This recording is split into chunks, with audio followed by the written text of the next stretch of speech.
ગુજકેટના form online ભરાવાના શરૂ થઈ ગયા છે. ઘણા મિત્રોને આ ફોર્મ ભરવામાં મુશ્કેલી આવતી હોય છે. આ ફોર્મ કઈ રીતે ભરવું જેની સંપૂર્ણ માહિતી આ વિડીયોમાં આપેલી છે. તો ચાલો મિત્રો, સૌપ્રથમ ઉમેદવારે ગૂગલમાં જઈને gujarat.gseb.org વેબસાઇટ ઓપન કરવાની રહેશે. જે વેબસાઇટ ઓપન કરશો એટલે કંઈક આ રીતનું તમને જોવા મળશે, જેમાં જે પણ નવા કેન્ડિડેટ હોય એમણે કમ્પલસરી ન્યૂ કેન્ડિડેટ રજિસ્ટ્રેશન પર ક્લિક કરવાનું રહેશે. જે કેન્ડિડેટનું ઓલરેડી રજિસ્ટ્રેશન થઈ ગયેલ છે તેમણે ડાયરેક્ટ લોગિન કરવાનું રહેશે. તો હવે આ રજિસ્ટ્રેશન કઈ રીતે કરવાનું રહેશે? રજિસ્ટ્રેશન પર ક્લિક કરશો એટલે કંઈક આ રીતનું જોવા મળશે, જેમાં તમારે અહીંયા તમારી સરનેમ, સ્ટુડન્ટ નેમ, ત્યારબાદ ગાર્ડિયન નેમ દાખલ કરવાનું રહેશે. ત્યારબાદ તમારું જેન્ડર મેલ ફિમેલ એ સિલેક્ટ કરવાનું રહેશે. ત્યારબાદ તમારો મોબાઈલ નંબર દાખલ કરવાનો રહેશે. ત્યારબાદ ઈમેલ એડ્રેસ, જે ઈમેલ એડ્રેસ તમે યુઝ કરતા હોય એ ઈમેલ એડ્રેસ યુઝ કરવાનું રહેશે, જેથી ભવિષ્યમાં જે પણ કોઈ મેલ દ્વારા તમને માહિતી આપવામાં આવે તે સીધી તમારા ઈમેલ પર આવી શકે. ત્યારબાદ પાસવર્ડ નાખવાનો રહેશે. ત્યારબાદ કન્ફર્મ પાસવર્ડ નાખવાનો રહેશે. ત્યારબાદ અહીંયા કેપ્ચા કોડ જે આપ્યો હશે એ તમારે દાખલ કરવાનો રહેશે. આ ફોર્મમાં પૂરેપૂરી માહિતી જે પણ ભરો છો એ એકવાર ચેક કરી લેવી. ત્યારબાદ અહીંયા રજિસ્ટર પર ક્લિક કરવાનું રહેશે. રજિસ્ટ્રેશન પર ક્લિક કરશો ત્યારબાદ તમારે ફરી અહીંયા લોગિન કરવાનું રહેશે. એ લોગિન તમારે ઈમેલ આઈડી અથવા તમે મોબાઈલ નંબર દાખલ કરવાનો રહેશે. ત્યારબાદ પાસવર્ડ નાખીને કેપ્ચા કોડ એન્ટર કરીને અહીંયા લોગિન પર ક્લિક કરવાનું રહેશે. હવે લોગિન પર ક્લિક થઈ ગયા બાદ તમને કંઈક આ રીતનું પેજ જોવા મળશે, જેમાં અહીંયા લખેલું છે કે ગુજકેટ 2025 એપ્લિકેશન ફોર્મ સ્ટેપ, જેમાં સ્ટેપ 1 અહીંયા ટોટલ 3 સ્ટેપમાં ફોર્મ આવેલું છે, જેમાં complete for fee payment process. ત્યારબાદ step 2 fill and save application form. ત્યારબાદ સ્ટેપ 3 છે જે submit the fill application form. મિત્રો એટલે અહીંયા ટોટલ 3 સ્ટેપમાં ફોર્મ ફિલઅપ કરવાનું છે. મિત્રો અહીંયા પહેલા તમારે પેમેન્ટ કરવાનું રહેશે. આ માટે અહીંયા તમારે સૌપ્રથમ અહીંયા પેમેન્ટ પર ક્લિક કરવાનું રહેશે. પેમેન્ટ પર ક્લિક કરશો એટલે અહીંયા તમને અમાઉન્ટ આવશે ₹350 અને બાજુમાં પે નાવનો ઓપ્શન આવશે.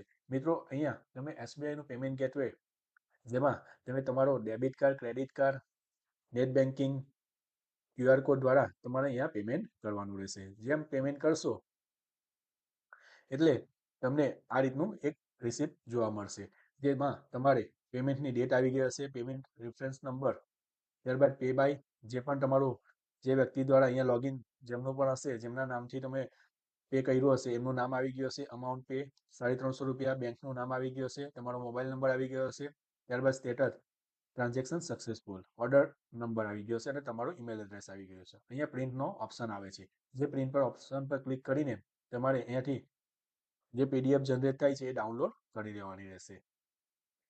હવે ત્યારબાદ તમારે અહીંયા એપ્લિકેશન પર જશો એટલે અપ્લાયનો ઓપ્શન આવી ગયો છે, જેના પર તમારે અપ્લાય પર ક્લિક કરવાનું રહેશે.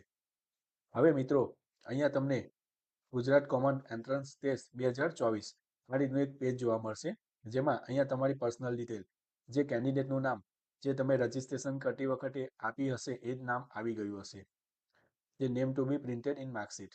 ત્યારબાદ ડેટ ઓફ બર્થ સિલેક્ટ કરવાની રહેશે, જેનું ફોર્મેટ છે DDMMYYY.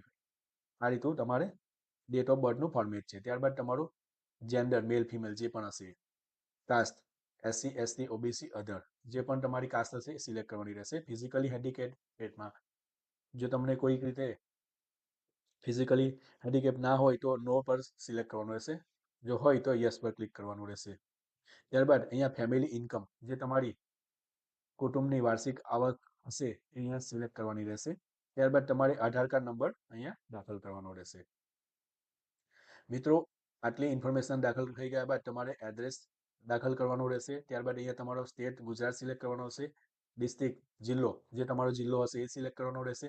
ત્યારબાદ તાલુકો સિલેક્ટ કરવાનો રહેશે. ત્યારબાદ સિટી અથવા વિલેજ જે પણ હશે એ સિલેક્ટ કરવાનો રહેશે. ત્યારબાદ અહીંયા પિનકોડ દાખલ કરવાનો રહેશે. ઈમેલ એડ્રેસ જે તમારે રજિસ્ટ્રેશન કરતી વખતે આપ્યું હશે એ આવી ગયું હશે. મોબાઈલ નંબર પણ એ આવી ગયો હશે. લેન્ડલાઇન નંબર હોય તો STD કોડ સાથે તમારે દાખલ કરવાનું રહેશે. મિત્રો ત્યારબાદ હવે અહીંયા એક્ઝામિનેશન ડિટેલ આવી ગઈ હશે. આ એક ખાસ ધ્યાનમાં રાખવા જેવું છે, જ્યાં તમારે બોર્ડ તમારું Gujarat secondary higher secondary examination board Gandhinagar select કરવાનું રહેશે. હવે HSC એક્ઝામ એપિયરિંગ યર 2025 અહીંયા મેં સિલેક્ટ કરેલું છે, એટલે કે એનો મતલબ એમ થાય છે કે જે 2025માં હમણાં જે 12મા સાયન્સની એક્ઝામ આપવાના હોય એમને અહીંયા 2025 સિલેક્ટ કરવાનું રહેશે. હવે નિયમિત વિદ્યાર્થીઓ એમના પરીક્ષાનો અરજી નંબર અહીંયા જે HSC એક્ઝામ એપ્લિકેશન નંબર છે હવે એ ક્યાંથી લેવો એની હું માહિતી આપીશ. તો સૌપ્રથમ તમારે અહીંયા HSC પરીક્ષાનો અરજી નંબર એપ્લિકેશન નંબરનો અહીં ક્લિક કરો પર તમારે ક્લિક કરવાનું રહેશે. જે ક્લિક કરશો એટલે કંઈક આ રીતનું ફોર્મ ઓપન થશે જેમાં તમારું કેન્ડિડેટનું નામ, સરનેમ, ફર્સ્ટ નેમ અને ગાર્ડિયન નેમ નાખવાનું કરવાનું રહેશે. ત્યારબાદ અહીંયા ડેટ ઓફ બર્થ તમારી જે પણ ડેટ ઓફ બર્થ હોય એ નાખવાની રહેશે. સ્કૂલ ઇન્ડેક્સ નંબરની જરૂર નથી. આ રીતનું અહીંયા તમારે સર્ચ પર ક્લિક કરશો એટલે કંઈક આ રીતનો ડેટા તમને મળી જશે જેમાં તમારો ઇન્ડેક્સ નંબર, સ્કૂલ નેમ, તમારું સ્કૂલ નેમ આવી ગયું છે, સ્ટુડન્ટનું નેમ આવી ગયું છે, ડેટ ઓફ બર્થ આવી ગયું છે અને HSC એક્ઝામ એપ્લિકેશન નંબર જે અહીંયા આવી ગયો છે જે તમારે કોપી કરી લેવાનો છે. મિત્રો આ નંબર અહીંયાથી તમે કોપી કરીને ત્યારબાદ અહીંયા HSC એક્ઝામ એપ્લિકેશન નંબરમાં દાખલ કરવાનો રહેશે. આ રીતે તમારે અહીંયા HSC એક્ઝામ એપ્લિકેશન નંબર દાખલ કરવાનો રહેશે. ત્યારબાદ હવે તમારે તમારું ગ્રુપ સિલેક્ટ કરવાનું રહેશે. A, B અથવા AB જે પણ હશે એ તમારે સિલેક્ટ કરવાનું રહેશે. ત્યારબાદ તમારું medium, Gujarati medium, English medium જે પણ હશે એ તમારે સિલેક્ટ કરવાનું રહેશે.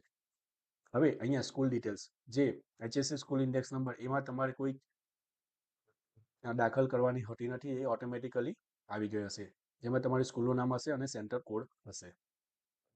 હવે મિત્રો અહીંયા તમારે એક ખાસ ધ્યાન રાખવાનું છે કે અહીંયા તમારે તમારો પાસપોર્ટ સાઇઝનો ફોટો અને સહી અપલોડ કરવાની રહેશે.